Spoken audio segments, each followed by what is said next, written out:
கேளுங்க. தேவ பக்தியின் வேஷத்தை தரித்து கொண்டு நிற்பாங்க பலிபீடத்துல, மேடையில.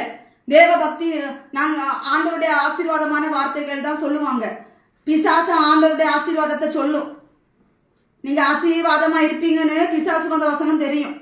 எப்ப பாரு எந்த மெசேஜ் கேட்டாலும் ஆசீர்வாதமா இருப்போம், துக்கம் சந்தோஷமா மாறும். இப்ப எந்த ஊழியக்காரங்களுக்கு பாவத்தை கண்டிச்சு உணர்த்துறதுக்கு எந்த ஊழியக்காரங்களுக்கும் இது இல்ல. கடைசி காலத்துல மக்கள் எல்லாம் நரகத்துக்கு இழுத்துட்டு போங்க.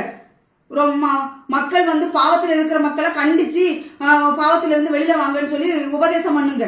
சும்மா ஆசீர்வாத மலையை பொழிஞ்சு தள்ளாதீங்க. ஆசீர்வாதம் பரலோகத்துக்குள்ள யாரையும் கொண்டு போகாது.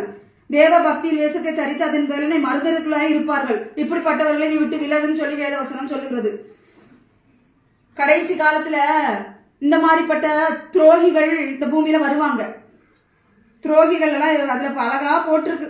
துரோகிகள், தூசிக்கிறவர்கள், இப்படி அநேக காரியங்கள் போட்டிருக்கு.